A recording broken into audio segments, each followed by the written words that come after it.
Muy buenas, Pedro. Bienvenido al podcast de Médicos Mediáticos. Muchísimas gracias por la invitación, Borja. Nada, un placer. Muchas gracias a ti por venir a esta entrevista. Y bueno, aunque ya he hecho una presentación sobre ti, pero cuéntanos, ¿quién es Pedro Fuentes? Bueno, Pedro Fuentes es un médico venezolano que se vino aquí a España hace 15 años. Tenía claro que quería hacer traumatología, pero poco más. Ujú. Al final me he ido orientando a la cirugía de la mano y a la artroscopia y ahora mismo pues estoy trabajando en el Hospital Quirón de Alicante y de Torrevieja como traumatólogo de mano y artroscopista. Ujú. Porque tuviste claro que querías ser traumatólogo. Bueno, lo tenía claro porque cuando me hicieron una radiografía con 4 años, yo vi mi mano que estaba mal y veía una radiografía y dije, esto es mi mano, y me quedé pues con esa impresión tan clara que dije, pues yo creo que Ajá. voy a hacer esto cuando sea grande. Y mi padre también es traumatólogo y claro, yo le veía la mirada brillante y dije, pues al final voy a ser traumatólogo. O sea que ya desde pequeño ya tenías claro cuál quería que fuera tu camino, ¿no? Sí, muchos me lo decían, y es que es muy arriesgado que quieras hacer medicina y que quieras hacer traumatología. Pueden torcerse muchas cosas en el camino. Y Claro. bueno, al final, por insistencia, lo he logrado, sí. Ujú. Y Pedro, ¿cómo te especializaste en cirugía de la mano? ¿Y por qué concretamente en la mano? Bueno, en cirugía de la mano fue un poquito en la formación. Yo me formé en el Hospital General Universitario de Elche Ujú, y la residencia aquí en traumatología en España son 5 años. Yo empecé empecé rotando en varias unidades. Y cuando me tocaba rotar en la unidad de la mano, una de las adjuntas se queda embarazada. Y ujú, me dice el jefe, pues vas a tener que pasar la consulta del especialista siendo residente de segundo año, con lo cual pues yo lo tomé como un reto. Y bueno, en la cirugía de la mano hay cirugías que son muy agradecidas, por suerte son algunas también bastante frecuentes, como son el túnel del carpo y el dedo en resorte. Y me pusieron a ver túneles del carpo y dedos en resorte y a operar túneles del carpo y dedos en resorte y la gente salía bastante agradecida porque decía, es que ahora puedo dormir, ahora puedo mover la mano. Y yo pensé, bueno, pues lo mismo es que soy bueno en esto. mm, Pasé el resto de rotaciones, hice artroscopia, y me formé mucho también en la parte de artroscopia y en quinto año hay un rotatorio libre y en ese rotatorio libre de quinto año pues decidí hacerlo en mano con la adjunta con la que no pude rotar. ¿Qué pasó en ujú. ese momento? ¿Qué crees que haya pasado en ese momento, Borja? Pues la verdad es que me pilla, no tengo ni idea. ¿Que se dio de baja Otro otra vez? embarazo. Entonces, al tener otro embarazo la adjunta, pues volví a pasar la consulta del especialista con Ajá. bastante autonomía, bastante confianza y al final uno se va especializando en lo que más le gusta y en lo que se siente en una zona de expansión, que no es de confort. Y al Ujú. final, al salir de la residencia, ya le dije a todo el mundo que yo lo que quería era hacer cirugía de la mano y artroscopia. Ah, qué bueno. O sea que fue una mezcla de casualidad con que se te daba bien y tú disfrutabas con eso, ¿no? Fue una mezcla de circunstancias lo que se produjo, porque dos bajas por embarazo justo cuando te toca a ti, ya es casualidad, ¿no? Es bastante casualidad, tendría que agradecérselo a esa adjunta porque gracias a ella y a sus dos hijos estoy donde estoy, sin duda. Qué bueno, qué bueno. Em, y cuéntanos, ¿cómo ha sido tu camino a crear tu propia marca hacia esa parte más privada dentro de la traumatología y la cirugía de la mano? Bueno, fue bastante progresivo. Yo cuando acabé la residencia me fui a una mutua laboral, es un ámbito más o menos privado, y el tema de ser laboral es que solamente ves pacientes en edad laboral y te pierdes lo que son los pacientes pediátricos, pacientes mayores, enfermedades degenerativas. Y quería formarme en ello, entonces al final busqué una oferta a través de LinkedIn, me contactó un gerente de un hospital en Gandía Ujú, y Gandía queda a 1 hora de Valencia. Y yo dije, bueno, pues vamos a probar. Me fui a ese hospital, me hice autónomo, empecé allí con ellos y era una traumatología bastante general. Estaba cómodo, pero al final no era lo que buscaba. Y al final una clínica que se llama Tecma en Alcira me contactó, me preguntaron qué era lo que me gustaba. Yo les dije que la mano. Y me dijeron, pues justamente estamos buscando a alguien que nos haga miembro superior.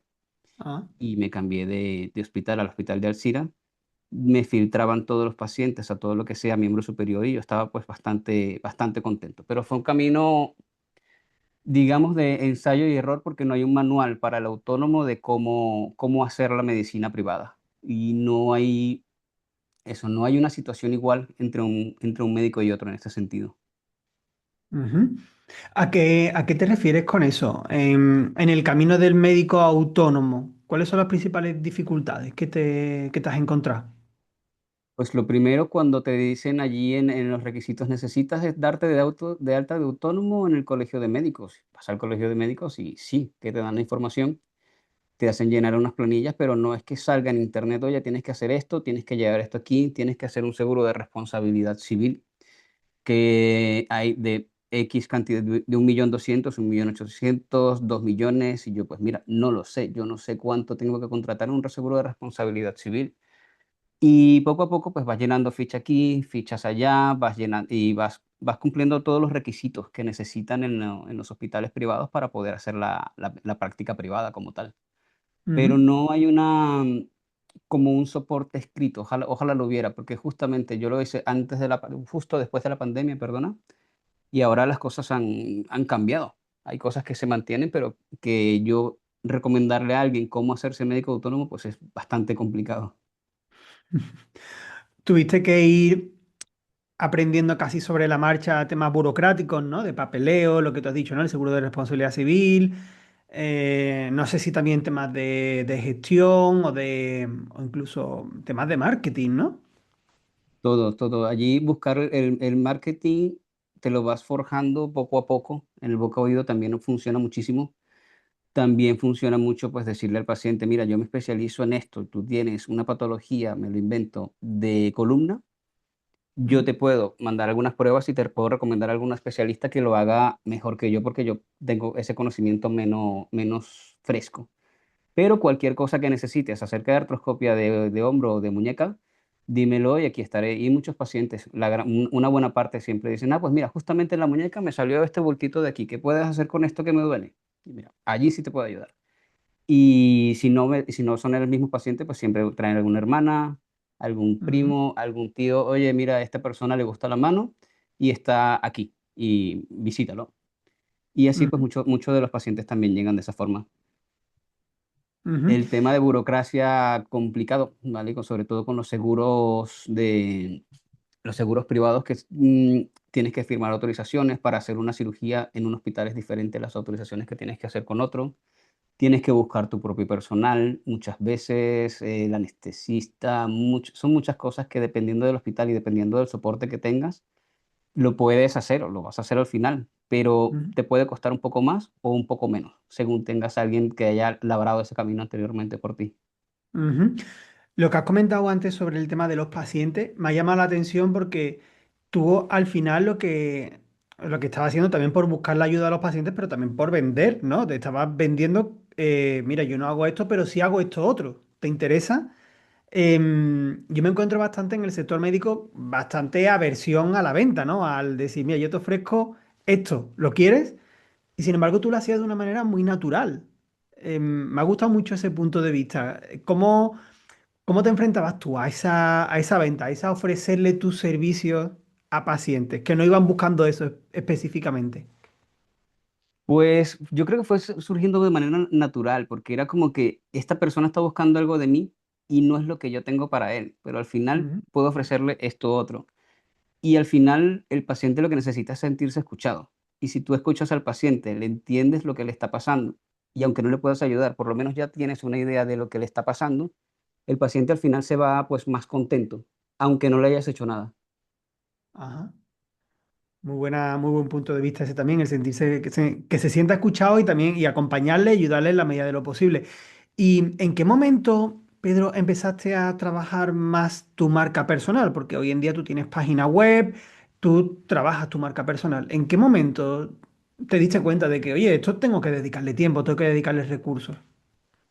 Eso fue, pues yo creo que más o menos a los 3, 4 meses aproximadamente de empezar lo que es la práctica clínica, porque me decían, hay el médico de manos, el médico de manos, el médico de manos, pero nadie sabía cuál era mi nombre y mi apellido. Y hay gente que decía, el Pedro Fuentes, pero ¿qué lleva? Pedro Fuentes, ¿qué lleva? Y yo dije, mira, esto lo tenemos que unir. Ujú, Y lo que hice fue pues, buscar un logo por internet de una mano. Lo perfeccioné, lo hice un poquito a mi estilo, con los colores que me gustan y al final les dije a la clínica, mira, este es mi logo, esta es mi marca y vamos a trabajar lo que es la marca personal. Y eso fue también pues con bastante, con parte de formación, mucha formación en lo que es la formación de marca personal. ujú. ¿A dónde recurriste para esa formación de marca personal que comenta? Porque eso no se enseña, no se os enseña en la carrera, ¿no? Con podcast, muchos podcasts, mucho YouTube, mucho contenido en Internet.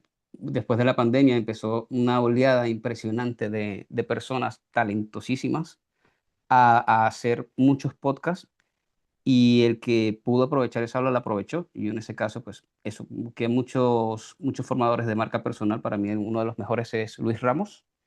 Ujú, Y fue básicamente pues eso, con la inspiración a decir, oye, pues yo voy a tener que hacer esto, aunque no era mi fuerte, ni era mi formación, era necesario. ujú. Claro, viste la necesidad para que tus pacientes te identificaran con tu nombre, porque si no era como algo genérico, ¿no? El médico de la mano, ¿no? Em, Correcto, sí. y Pedro, ¿qué te comentaban otros compañeros, personas de tu entorno, sobre ese interés tuyo por escuchar podcast, por escuchar contenido relacionado con el marketing? Porque muchas veces como que choca un poco, ¿no? Un médico que le sigue contenidos de marketing y más si nos vamos todavía a la época post pandemia, ¿no? ¿Te comentaban algo? Me comentaban que estaba un poquito perdiendo el tiempo, algunos. Me decían que no era Ujú, lo ideal, que ya yo tenía una formación en algo que para qué iba a formarme en otra cosa. Pero tenía muchos amigos que al final que también lo soportaban, porque me escuchaban todo el tiempo hablar del podcast que había escuchado por la mañana en el quirófano. Y muchos de ellos también lo aprovecharon, ¿eh? Porque muchos de los podcasts que yo les decía, mira, yo he escuchado, pues me lo invento, 100 horas de podcast de esta persona, escucha ujú. este episodio que te va a servir para lo que quieres hacer. Y eso, pues al final los que son amigos agradecidos lo entienden y al final sí que los han escuchado. Ajá. Qué bueno eso que has comentado. Y no sé si fue esa pasión tuya por el marketing, por el consumo de contenido, lo que te llevó a ser vocal de redes sociales de Sigma. ¿Fue el siguiente paso hacia allí, un paso natural o llegó de otra manera? Yo creo que a través de muchos cursos de cirugía de la mano, con muchos profesores para mí la cirugía de la mano, pues tú lees un artículo y ves allí muchos apellidos de muchas personas que pues las ves desde la carrera y cuando las ves en personas es así como que a una persona que le gusta la música ir a un concierto. Y Sí. decía, no puedo creer que esta persona esté aquí. Y me acercaba, lo saludaba, hola, mucho gusto, soy Pedro Fuentes. Mira, me encanta lo que has hecho, me encanta tu trayectoria, me gusta lo que haces y te agradezco por lo que me has enseñado. Y al final, pues fui conociendo a bastantes personas que la verdad que muchos se han convertido en amigos. Y durante las juntas de la junta directiva, porque eso no lo propone uno, eso lo propone la presidencia y la junta, Ujú. en algún momento saldría mi nombre y yo veo una llamada del presidente de la Sociedad Española de Cirugía de la Mano y yo lo primero que hago es pues, temblar. Yo dije, algo pasó, ¿qué pasó aquí? Ha pasado un marrón, Le ¿no? cojo el teléfono, sí, le cojo el teléfono y me dice, mira, Pedro, yo sé que tú manejas el tema de redes y de internet, ¿qué te parece llevar las redes sociales de la sociedad? Y yo, pues, enseguida sí, eso fue lo primero que dije y luego ya pensé yo, ¿en qué lío me he metido? Qué bueno, qué alegría más grande. ¿Y qué supone ser el vocal de redes sociales de Sigma? Aterrizándolo en el día a día. ¿En qué consiste? Consiste en un poco de tiempo y una rutina más añadida a lo que es el día a día. Realmente no consume todo el día. Los primeros días sí, porque hay que empezar a organizar las páginas, los calendarios, pero al final tenemos también a una secretaría técnica, tenemos un soporte de muchos vocales y muchos adjuntos de la cirugía de la mano. Es más que todo, pues yo lo que hago es entrar por la mañana y por la tarde en Instagram de la SECMA. Ujú, En el LinkedIn entro una vez por semana, 2 veces por semana si me da la vida. Y lo que hago es eso, actualizar las publicaciones, darle me gusta a las historias de los miembros que nos mencionan. y estar un poquito en la actualidad en el momento de las juntas directivas, pues mantenerlos todos actualizados. Ujú. ¿Y por qué crees tú, Pedro, que una sociedad médica como Sigma debe estar en redes sociales? Yo creo que una sociedad que no está en redes sociales es una sociedad inactiva completamente. Así sea la sociedad de lo más específico que no tenga nada que ver con Internet, si no están en Internet no hay difusión y si no hay difusión, pues es algo que está completamente en el olvido. Yo creo que es muy importante para SECMA estar en las redes porque es donde están los miembros, donde una persona que coge el teléfono entre un paciente y otro, lo primero que hace es ver las redes y pues eso, la SECMA es una de las cosas que yo siempre que estaba cuando estaba fuera de la junta, lo que hacía era mirar la SECMA porque siempre se publican cursos, se publican las novedades, se ven las cosas más importantes que están pasando a nivel de la sociedad. Ujú. ¿Y de las redes sociales que tú llevas para Sigma, de las distintas plataformas de redes sociales, cuál crees tú que es más potente o que tiene más alcance, en base a los números o en base a las sensaciones? Instagram, sin duda. Sin Instagram. duda, sin duda. Sí, Ujú. sí, Instagram. Yo pensaba que iba a ser LinkedIn cuando entré, pero LinkedIn está bien para la parte profesional, pero lo que es la parte de las visitas, el acceso a miembros nuevos, que al final una sociedad se nutre de los miembros y los miembros nuevos se empiezan a interesar sobre todo por las sociedades. No es que busques en internet de la sociedad de la mano, no. Lo primero que haces es buscar en Instagram, buscas un reel de algún médico conocido y de repente ves que está por allí Segma y entras Ajá. en SECMA y al final pues yo creo que esa es la forma de acceso de una gran mayoría de los miembros. De hecho fue la mía también. Ujú. Vale. Em, Has dicho sin duda, me ha llamado la atención que has remarcado eso, por eso, porque el LinkedIn, ¿cómo funciona entonces el LinkedIn desde tu punto de vista médico y que lleva las redes sociales de Sigma? En cuanto a llegar a nuevos miembros, en cuanto a interactuar, ¿cómo ves LinkedIn? La interacción es más profesional y eso está muy bien. Y sí que hay interacción entre los miembros, pero lo dicho, o sea, la entrada, lo que es la puerta de entrada es más perdona, en Instagram. De hecho, tenemos 4.800 seguidores la última vez que lo revisé. Y me parece que es un número bastante bueno para una sociedad, puede ser mucho mejor, ¿vale? Pero en principio aquí lo que queremos es eso, que la sociedad se dé a conocer sobre todo entre los miembros, más que entre los pacientes. Y con 4.800 miembros y 85.000 interacciones más o menos en los últimos 90 días, pues es un número bueno. Puede ser mejorable y estamos en ello, pero estamos en un camino de crecimiento orgánico en este caso. Ujú. ¿Y tú llevas algún área más, aparte de lo que son las redes sociales específicamente, como las que nos has comentado? ¿Tienes papel Sí. en otras líneas más de comunicación y de difusión hacia el exterior? Sí, la página web. La página web de la SECMA fue programada hace muchísimo tiempo. Es una página que ahora mismo está anticuada y apenas empezamos con la parte de la vocalía.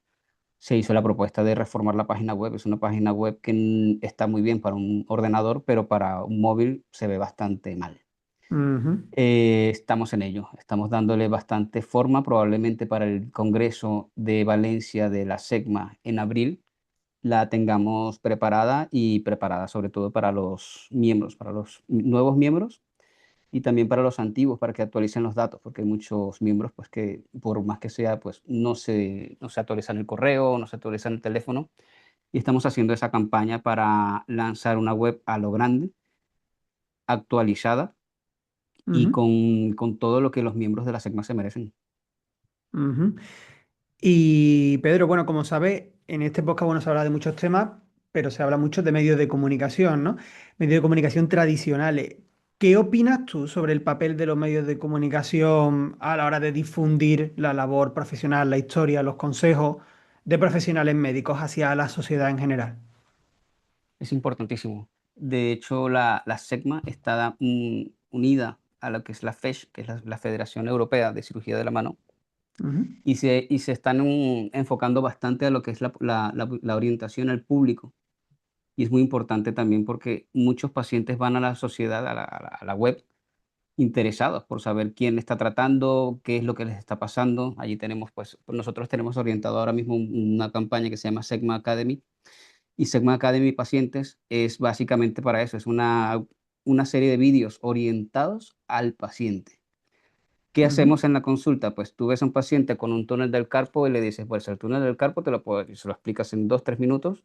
Y si quieres más información, escanea este código y búscate la Segma Academy Pacientes sobre el túnel del carpo, que tienes una información más amplia sobre lo que está pasando y sobre las posibilidades de tratamiento avalado por la Sociedad Española de Cirugía de la Mano, que al final eso tiene bastante, bastante peso, tanto científico como a nivel en la sociedad. ujú. Voy a aprovechar que estamos aquí hablando tú y yo, porque para aprovechar tu papel médico y tu papel también como experto en marketing con todo el contenido que has acumulado y además llevando la parte de las redes sociales de Segma, para preguntarte, a lo mejor una pregunta un poco complicada, ¿vale? Tú mójate hasta donde tú quieras, ¿vale? ¿Cómo ves el papel en general de las sociedades médicas y de los profesionales médicos en la comunicación hacia el exterior, tanto en redes sociales? ¿Cómo ves su marketing? ¿Cómo ves la imagen de marca de los profesionales y de las entidades? Es bastante variopinto, Ajá. muy variopinto. Hay muchas sociedades que están muy, muy, muy preparadas para ello. Y hay sociedades que ves la página y dices, vale, esto no lo han tocado en 4 o 5 años y esto está inactivo completamente. Por ejemplo, la Sociedad Española de Hombro y Codo, que también me he puesto en contacto con el vocal de redes sociales de ellos y tienen un proyecto espectacular. Es una persona que al final vive también en Valencia Ujú, y escucha más o menos lo mismo tú que yo y ves la orientación de cómo ha cogido la Sociedad de Hombro y Codo y dices, vale, pues este es el camino que tenemos que seguir nosotros también. Hay que darle bastante más peso a lo que el público general está buscando, pero también hay que mantener lo que los miembros quieren, porque al final una sociedad uno está pagando una cuota mensual o anual y quieres que por esa cuota algo de beneficio te dé, además de tener el nombre de decir pertenezco a esta sociedad. Y eso es lo que tenemos que trabajar en esta sociedad y yo creo que en la gran mayoría. Por ejemplo, la Sociedad Española de Cirugía Ortopédica y Traumatología, SECOT, también ofrece podcast, tiene una página muy buena, muy didáctica, muy actualizada y pues yo creo que esas son de las dos mejores que hay. Las ujú. malas no las vamos a comentar No. porque no vale la pena. Lo sabrán cuando escuchen el podcast y se pondrán con ello y ya las veremos actualizadas seguramente. Las malas son las que no están haciendo eso. O sea, las buenas son las que sí lo hacen, las malas las que no. Pues estoy muy de acuerdo contigo, Pedro, porque al final es importante, yo lo digo siempre, ir a tu público, ¿no? Y el público de las sociedades son tanto los pacientes como también los doctores, ¿no? Entonces, aportarle contenido a los doctores, darle la información y el apoyo que necesiten, ¿no? Sí. Y es súper importante comunicarlo, no solamente hacerlo a nivel interno, sino también comunicarlo, utilizar las diferentes herramientas que existen hoy en día, redes sociales, páginas web, newsletter, podcast, medios de comunicación. Y yendo al campo del profesional médico, ¿cuáles son los grandes errores, sin dar nombre, que crees que se comete a nivel de comunicación o de marketing? Yo creo que el principal error es no tener un plan. Hay muchas cuentas, yo sigo a muchos médicos, muchos compañeros, y yo creo que, bueno, creo que el primero es no dar el paso, ¿vale? De entrar en redes sociales, porque hay muchos médicos grandes que hace 2, 3 semanas te han abierto cuentas de Instagram y tú dices, vale, esto pues, va por buen camino ahora. Ujú, Y el segundo es no tener un plan. Publicar cosas del diario, cosas de hice este deporte, después cosas, hice esta cirugía. Eso creo que no es tener las cosas bien orientadas. Esto es diseñar o trazar un plan. Oye, mi cuenta va a ser para venderle esto a los pacientes. O mi cuenta va a ser para tener un diario quirúrgico de todas las cirugías buenas que he hecho en mi carrera. O esta cuenta no va a tener nada que ver con médicos y los tengo pues como amigos y subo fotos con mi familia y con mis gatos, por ejemplo. ujú, Entonces, yo creo que esto es compartimentarlo un poco y con eso pues orientas más lo que es el plan a seguir. Y el siguiente error es no anonimizar las fotos. Hay muchas fotos de pacientes que se les ven las caras, que se les ven los tatuajes, que muchas veces el paciente ha tenido ha dado el permiso, pero hay muchas veces que no. Y yo creo que es cuestión de tiempo para que haya algún tipo de caso mediático de alto revuelo por estas cosas, porque la verdad que si no hay una regulación de este tipo de cosas, lo que puede pasar es eso, que en algún momento haya un caso grave mediático. Ujú.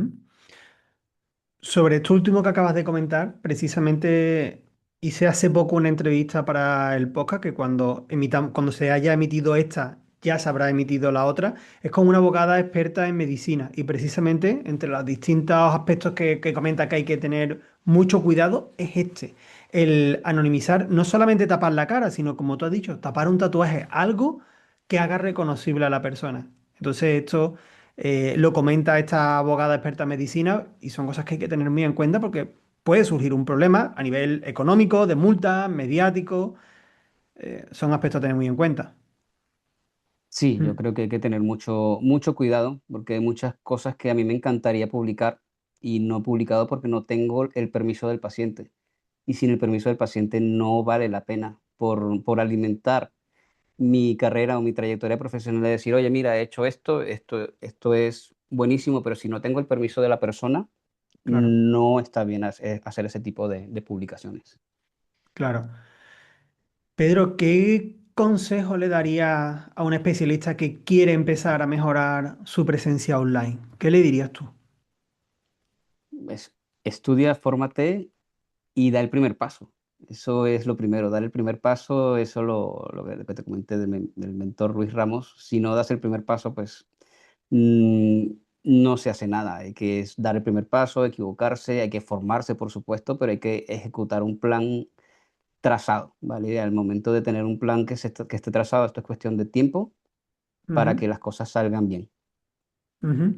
Además, me gusta mucho ese concepto de dar el paso, porque tú puedes poner en el papel una idea maravillosa, pero hasta que no empieza, no te das cuenta de las cosas que van surgiendo y incluso vas cambiando un poco, va virando esa estrategia inicial, pero porque lo estás viendo sobre el terreno, lo que gusta, lo que no gusta, lo que llega, lo que no llega, porque el papel, como se dice, lo aguanta todo, ¿no? Pero es ya cuando estás en el terreno, estás en el barro, es cuando vas viendo realmente qué pasa, ¿no? Con eso. Sí, justo así es. Mi cuenta de profesional de Instagram es justamente lo mismo. Yo tenía, lo dicho, fotos del gato, fotos del congreso, fotos de este caso, fotos de aquello. Al Claro. final publiqué una foto de un viaje que hice un dibujo de estos de anatomía. Y cuando llegó al viaje me dicen, oye, qué bien dibujas. Y yo, bueno, pues normal, no sé, lo hacía por pasar el tiempo.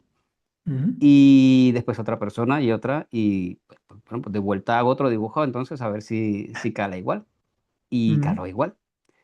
Y entonces al final lo que hice fue quitar el resto de publicaciones y dejé mis dos dibujos. Y ahora cada vez que me voy a un congreso o algún viaje en avión o en tren, hago una ilustración anatómica de alguna cosa que me parezca interesante que no esté por allí, o de una ilustración antigua, y la hago pues con mi estilo y mis colores, y al final eso es lo que me ha dado un poquito más de reconocimiento en cuanto a mi cuenta con respecto a ujú, a mis compañeros.